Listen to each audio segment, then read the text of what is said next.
El ángulo en la diáspora.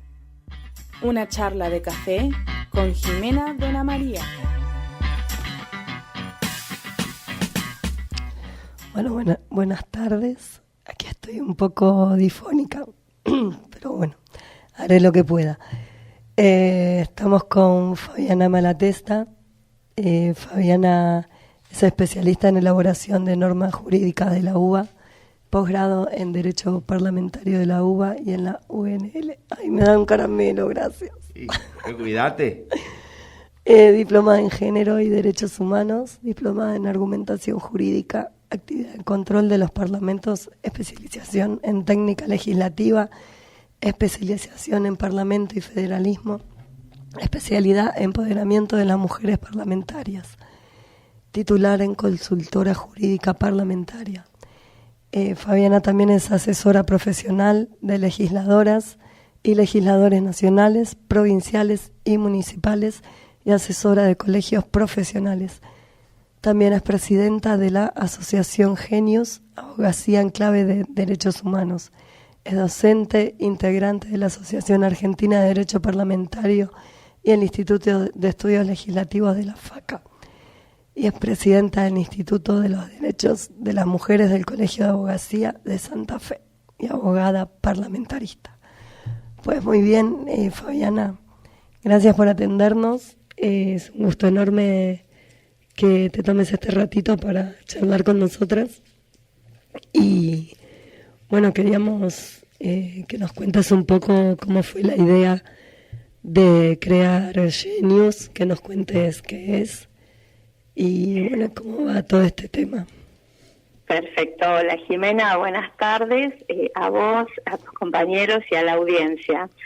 Se te escucha apenitas, con mucho esfuerzo. Sí, fatal. Estás complicada. Sí. Bueno, por supuesto que te agradezco el llamado y esta posibilidad que tenemos esta tarde de poder comentar un poquito en qué estamos trabajando. Sabés que nos reunimos con algunas colegas abogadas con las que compartimos la necesidad de movilizarnos ante tanta vulneración a nuestros derechos. Y bueno, nos pusimos en marcha con nuestra experiencia jurídica, con nuestras convicciones y con nuestro trabajo militante por los derechos humanos. Creamos una asociación civil, le pusimos el nombre de Genius como Género y Derechos, que es una agrupación de abogadas y abogados. Estamos comprometidos con la promoción y con la defensa de los derechos de las mujeres en los contextos territoriales. Nosotros empezamos a trabajar, por supuesto que con una visión feminista, con un enfoque en la justicia social, y estamos trabajando en proyectos que buscan empoderar a las mujeres y en general a las comunidades que están en situación. Nosotros tuvimos nuestra primera actividad como asociación, somos muy nuevitas, fue acercar al Congreso de la Nación algunas ideas transformadas en anteproyectos de ley para empezar a modificar los espacios de la realidad, ¿no? Esta realidad que nos incomoda y así como nos incomoda, nos empuja también y nos pone en movimiento. Así que en esta época que nos toca transitar aquí en Argentina, esta época de desidia, de desquicio, necesitamos movilizarnos, hacer algo, ponernos en movimiento y de alguna manera separarnos de todos los contextos conservadores y tradicionales que tenemos, particularmente dentro de la abogacía, ¿no? Una abogacía que no queremos, que acompaña toda esta desquicia del Estado Nacional. Una abogacía que siempre es funcional a todo lo que no queremos, a todo lo que nos duele. Entonces nos separamos de ese lugar, emprendemos un camino proactivo. Te iba a preguntar, ¿y cómo, hubieron evoluciones en las últimas 2 décadas, por ejemplo, en cuanto al género y a cómo se tratan? ¿Cómo están capacitados jueces, abogados, abogadas en cuanto al feminismo y al género? Y si llegaron a haber ese tipo de evoluciones, si ahora con el gobierno de Milei eso involucionó y fue a cero, o todavía sigue habiendo como un camino hacia eso que se quiere lograr.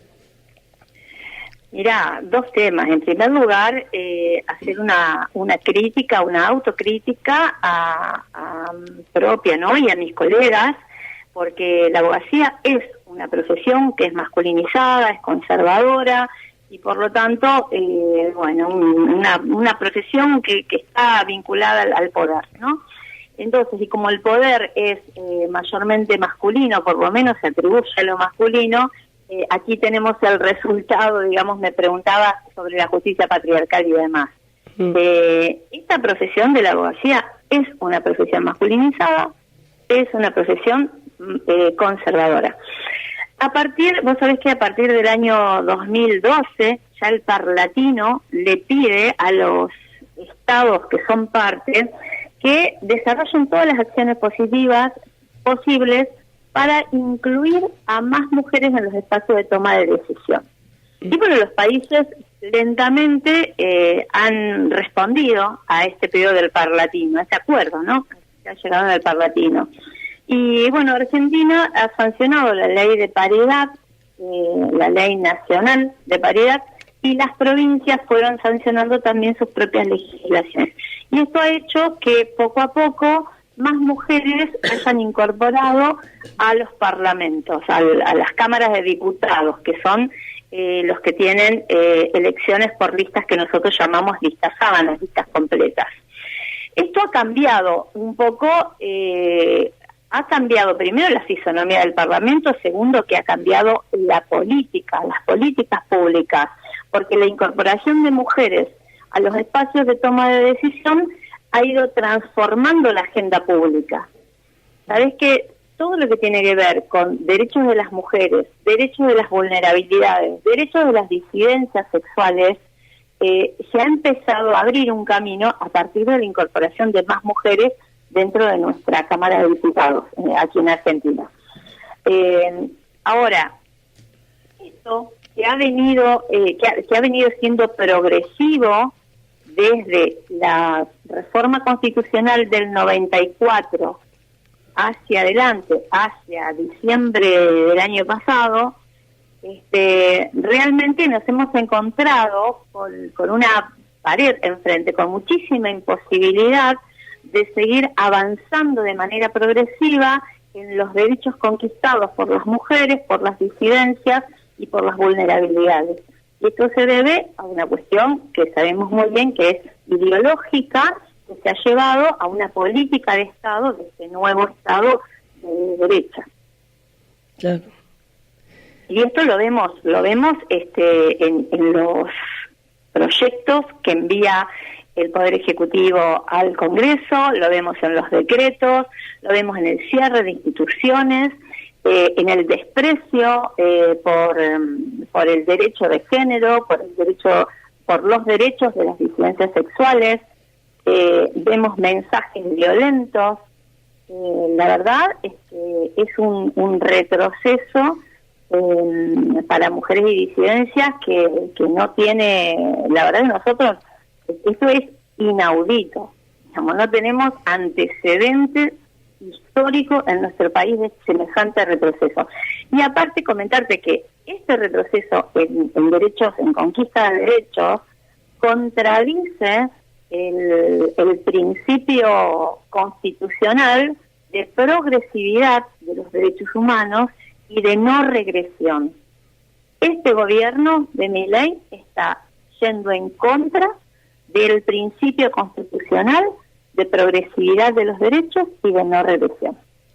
Y en cuanto a la justicia, bueno, desde los colegios de la abogacía se está haciendo un esfuerzo importante en la capacitación en género de las y los colegas, y la verdad es que muy lentamente se han estado viendo avances en cuanto a la justicia con perspectiva de género, muy lentamente, pero estos mensajes que nos llegan desde el Ejecutivo ahora con la integración de la Corte con 2 varones más en los lugares vacantes, realmente es otro golpe a las mujeres, y es otro retroceso más.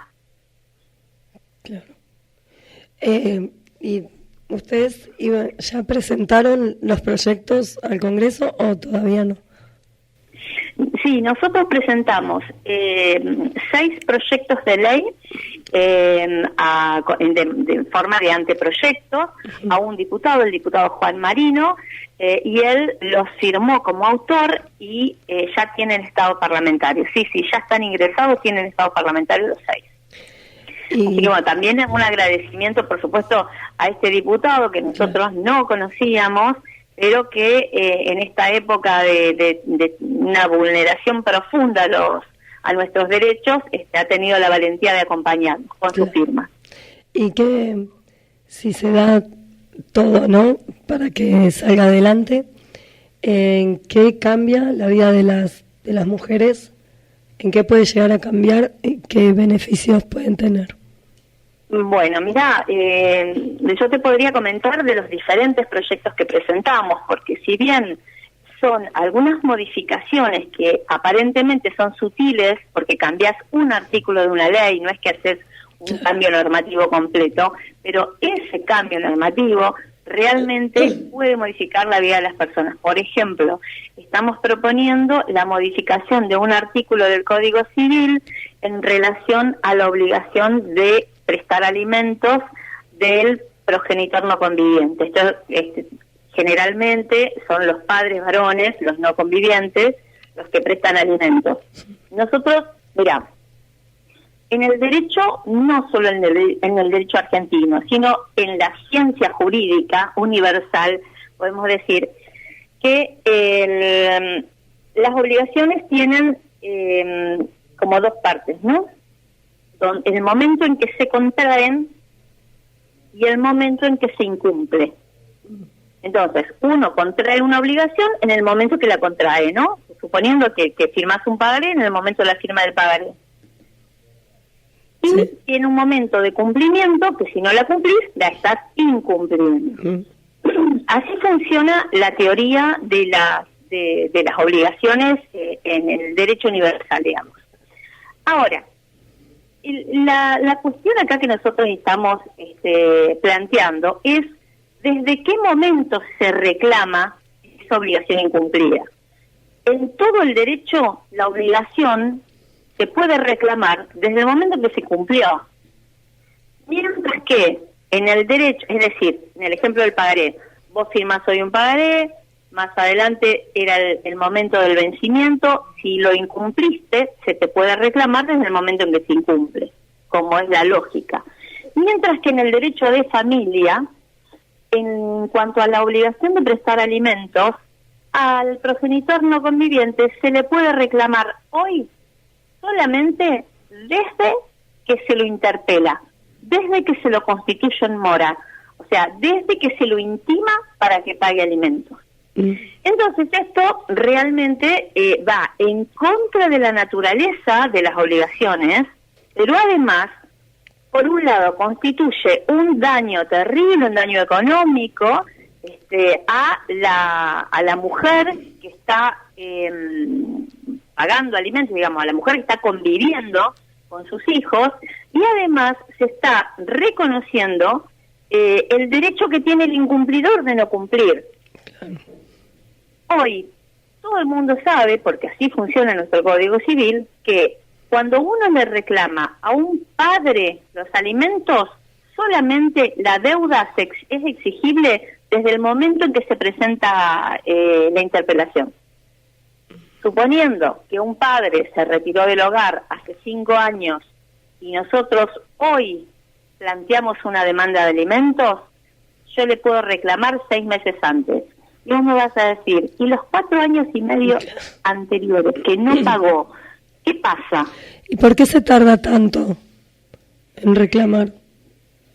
Mira, la verdad es que las mujeres que se hacen cargo de sus hijos, que se constituyen en familias monoparentales, pero a cargo de las mujeres monomarentales, muchas veces no reclaman por temor, porque saben que es infructuoso el reclamo, por por orgullo a veces, ¿sí? Pero es mayormente por temor.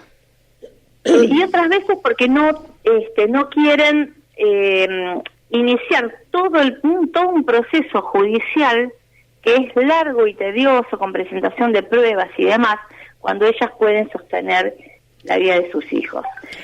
Ahora, si una mujer, suponiendo que hay una mujer que es víctima de violencia, que tiene temor para no enojar más al padre de sus hijos, o por la razón que sea, si no reclamó, todo ese tiempo, el Código Civil, hoy, actualmente, está protegiendo a ese padre incumplidor, porque no le cae ninguna consecuencia.